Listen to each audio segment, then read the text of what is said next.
Hello and welcome to Journey to a Dream, which is brought to you by Kawasaki Insurance. And I should say once again, we're also supported by the Andreas Racing Association. Lee is phenomenal in getting guests for this podcast. I don't know what he holds over most of you, but anyway, we do have a competition running on the Manx Radio Motorsport website, actually, for the Andreas Racing Association. There are 3 pairs of tickets to give away for every ARA meeting throughout the year. To enter, just go to motorsport.manxradio.com. The next race days will be on Saturday the 12th and Sunday the 13th of July. And if you haven't been up to Derby to watch the racing there, honestly, it's an absolute spectacle. And speaking of racing at Derby, it's somewhere that our guest today has raced. And also, he is looking ahead to the Manx Grand Prix this year, having made that entry and is looking forward to being sat on that start line for the first time. Let's meet him now. I'm Sam Naughton. I'm 36 from the Isle of Man.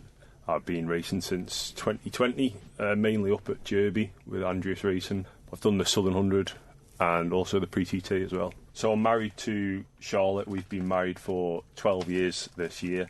We've got 4 kids, my eldest Bonnie, and I've got 3 boys, Liam, Jesse and Parker. Any of them showing any signs of interest in motorcycle racing? Not really, no. Are you hoping they don't? I am hoping they don't get involved in it, to be honest. OK, Sam, so take us right back then. Obviously, you grew up here on the Isle of Man. You can't really avoid motorsport, can you? Was that when it all started for you? No, it wasn't actually, to be fair. I bought a bike, a road bike, I can't remember, about 10 years ago maybe. And I didn't really ride it much, to be honest. Sold it, and then I bought another bike, and I did 2 track days on it. And then sort of got the bug for that, and then went straight in and bought a race bike, basically, and thought, I'll have a go at this. So it was never something when you were growing up, when you were little, Sam, no? No, it wasn't. My granddad and my dad were into, like, trials bikes and stuff, but it was never anything on my radar, to be honest. It was just quite weird living over here, but no, it was never anything I was really interested in, to be honest. That's really interesting, because generally when you speak to people, it's either passed down through the family or they've been out and they've watched it and whatever. So it's quite interesting that this came, I mean, you're not old, but it's come maybe a little bit later than you might expect. Yeah, like I said, I was more into like skateboarding, BMX and stuff like that when I was younger. Motorbikes. I used to watch like MotoGP and stuff with my granddad, but I never thought in a million years I'd have a go at it, to be honest. I actually remember the first time I tried to ride a bike in France. I must have been about 12 or something like that. And I rode it to the end of my granddad's garden and got off it. And I was like, that's not for me. That was my first biking experience, to be honest. So what do you think changed then? Honestly, I've got no idea. I just sort of got the bug for it. Obviously, I've always sort of followed the TT and stuff, and like I said, MotoGP, and then I used to always like just looking at bikes when they'd be going past, and then I just thought, fancy a go on one of them, so went and did it. Yeah. I'm intrigued to know what the conversation was like with your family when you sort of said, oh, here's something I want to have a go at. Well, it's only really me and my wife and our children. I sort of said, like, I got the road bike and I used to go out and like do laps, and my wife Charlotte would always worry because it takes so long on a road bike going out. And then I did a track day and I was like, I like that, you know, it was good fun, that. And then I did another one and I said, I'm going to go have a go at racing, and I used the excuse that it was a lot safer than just riding on the roads. That old chestnut. Yeah, I mean, to be fair, I don't actually have a road bike anymore, so it's purely track. And she was just kind of, my wife's really chill, and she was just kind of like, you know, do whatever you want, basically, yeah. And so how was that whole process for you, from having that idea to, you know, going out doing the track days and then thinking you wanted to take it more seriously? Because obviously there's a lot involved. I don't know, to be honest, I just kind of wing it, like, wing it with a lot of things I do, to be honest. I just went up there and had a go at it. I think a lot of people are the same when they first go up and do a race or a track day. They think, because they ride quite fast on the roads, they get up there and they think they're going to be really fast, and you get a bit of a reality check, to be honest, when you realise how slow you actually are, and then it's just all progression. You want to just go quicker every time you go up there, so it was just kind of got the bug more for that, and just wanted to keep going quicker and quicker, really. And it's difficult, isn't it, because obviously you're working full time. I mean, you mentioned your wife, your children as well, so I'm guessing trying to fit in everything that you needed to race-wise alongside normal family life is not always easy. It's quite tough, to be honest. We've got 4 kids, and my oldest, Bonnie, she's 13 and she does a lot of dancing, so I do a lot of running her to dance lessons. It's like 5 times a week, so trying to get the bikes sorted and stuff like that. I actually keep my bike in the kitchen. Like I said, my wife's very chill, so I can do quite late nights on working on the bike because it's in the kitchen, the kettle's there. It's quite handy, to be honest. But yeah, stuff like test days and stuff, I don't usually do them because I've got all the commitment with the family, I basically just go in and race. I don't really do test days, stuff like that. So you mentioned you've done the pre-TT and the Southern. Do you remember the first time you went out on the Billown course? I do, actually. It was 2023 when, unfortunately, it got cancelled, because I live right near the Southern 100. It's like a 2-minute walk to the start from my house. And I remember going out, I did my 2 newcomers laps, and I remember being set loose on my own.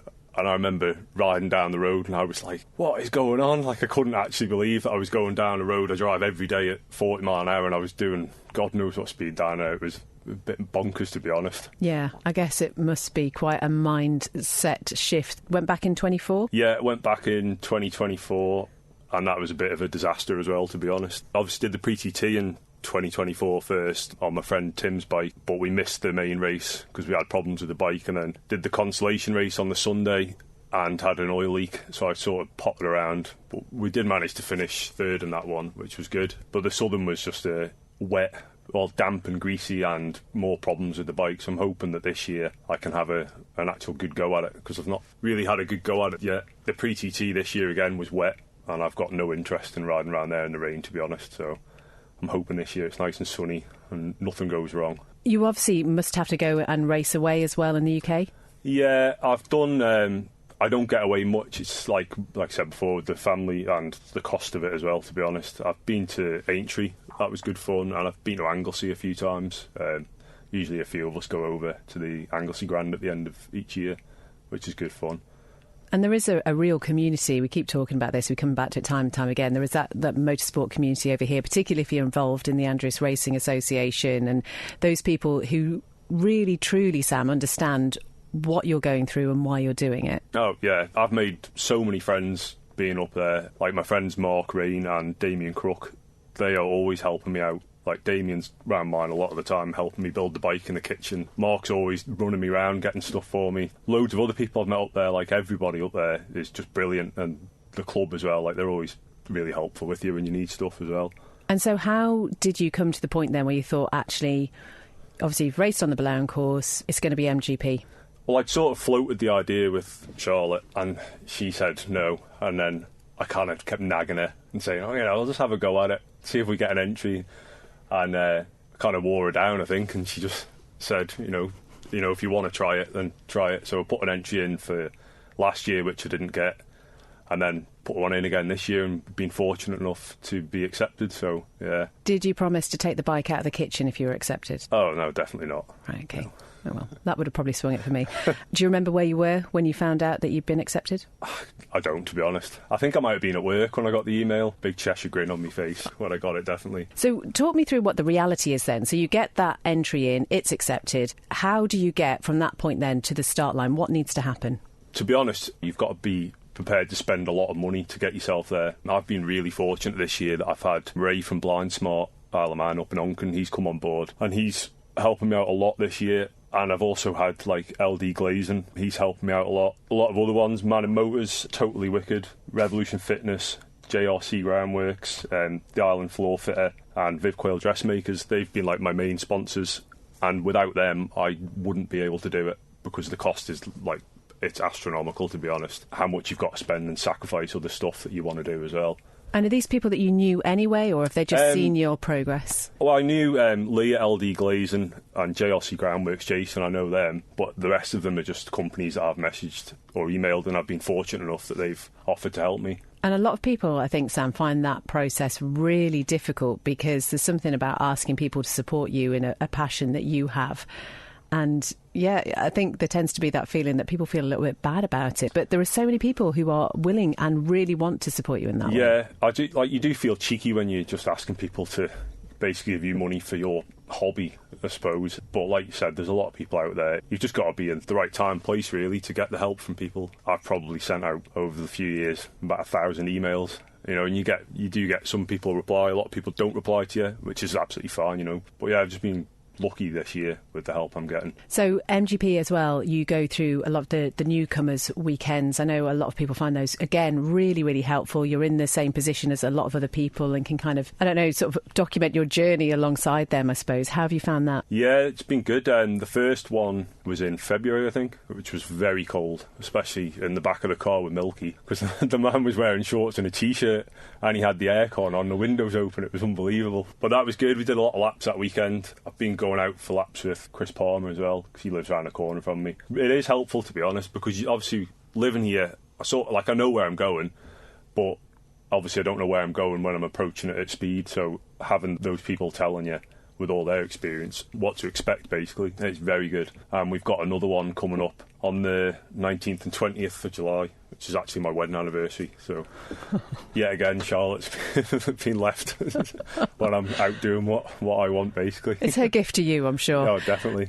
It's really difficult to imagine, though. You know, you sort of think about going around the TT course, and if you live over here, you know, fine, you sort of roughly know where you're going. But as you say, thinking about all those breaking points and whatever, how do you keep that all in your head? Because you've got to be thinking so many stages in advance. Yeah, I mean, I'm quite lucky that, I know I said before when we were coming in, I've got a bit of a memory like a sieve, but with stuff like that, I'm actually quite good at remembering the main things, to be honest. And I've been watching onboards, even though I wasn't riding bikes up until not so long ago. I've actually been watching onboards for, well, as long as I can remember, to be honest. It's always been something I'd like to stick on YouTube and just watch onboard, so it's all kind of been in there anyway, and just having it drilled into you, it just seems to stuck in my head. So I feel pretty confident that I know exactly where I'm going. And in terms of the machine and getting your leathers and the helmet and all of that sort of stuff, is that all sorted? Yes, well, the bike's a bit broken at the moment, so I had a crash at the weekend, but that'll be alright. It's a Kawasaki 600 I'm riding. Yeah, I've got new leathers this year. Again, it's Ray from Blindsmart went halves with me on them. We got them logoed up at Happy Dog Image Solutions. I've had to get a new helmet this year because my other one, although it's completely wrecked now after the weekend, it was already a bit on its last legs. So actually, when that got damaged, I'd like to thank Richard Llewellyn and Carol Smith for chipping in towards that for me. Yeah, so everything like that wise is ready to go. It's just a big expense having to spend all this money on stuff, and they're basically consumable items. You know, one little mishap and they end up in the bin, unfortunately. So you mentioned that incident at the weekend when it was the Andreas Racing Association day. What happened? I got a terrible start, as I normally do. I was behind Liam Wood and a lad from the UK called Charlie, and I overtook Liam and then was just carrying a bit. Well, I wasn't carrying too much corner speed. I just caught up to Charlie in the middle of the corner and there was no room left for me, and we collided and I took him out, unfortunately. So I'd like to apologise again to him and to the Manx Legends racing team whose bike he was riding. Yeah, it wasn't very good. Oh, but stuff happens, doesn't it? And were you okay?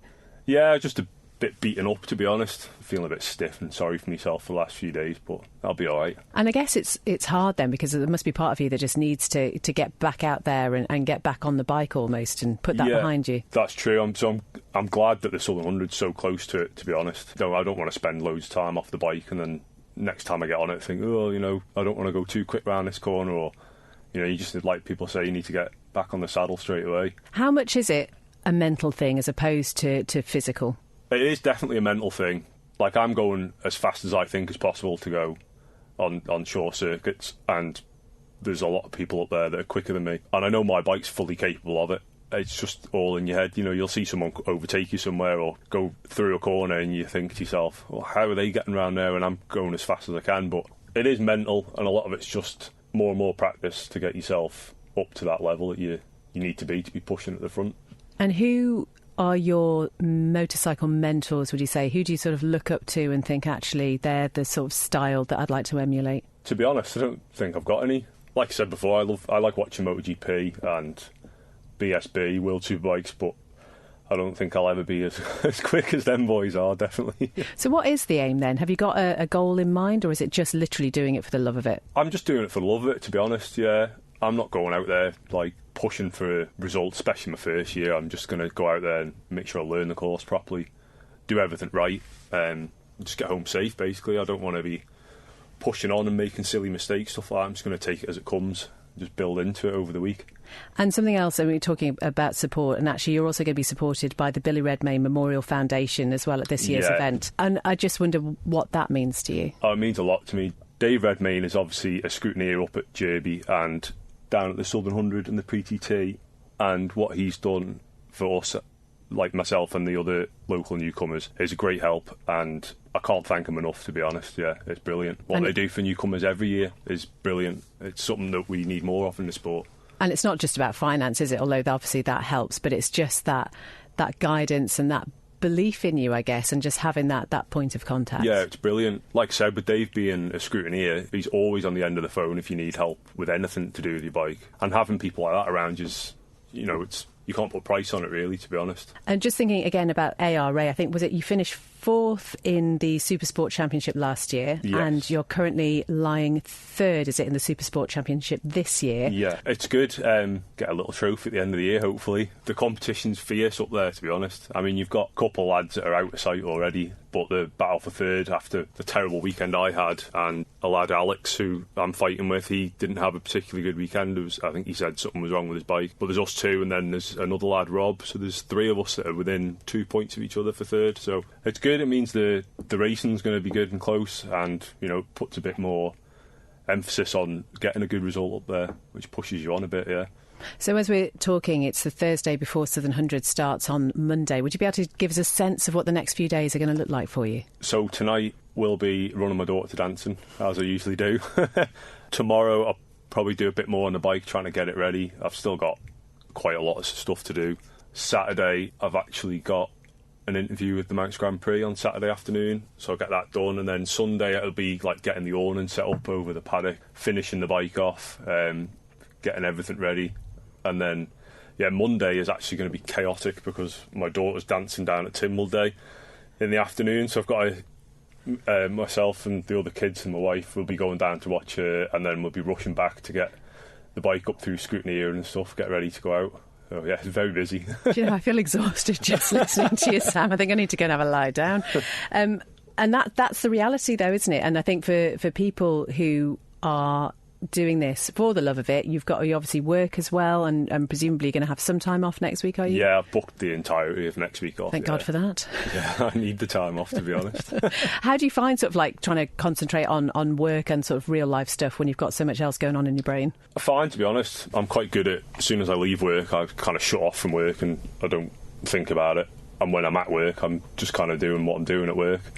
I don't really like the two of them getting away with each other. And obviously you've had experience around the Billown course already this year with the Pre-TT. How did that go? It was okay. I was riding Dave Green's Steely, which I really appreciate the opportunity to have a go on that. It's a really good bike. I missed the Friday due to the rain. Went out on the Saturday lunchtime and it was really good, to be honest. A few little issues with the bike, but we qualified in 8th place, I think it was, but then it obviously absolutely chucked it down on Saturday night, and I just haven't got the interest in riding around there in the rain, to be honest. So I just parked the bike up and went and watched with one of my sponsors and had a bottle of beer.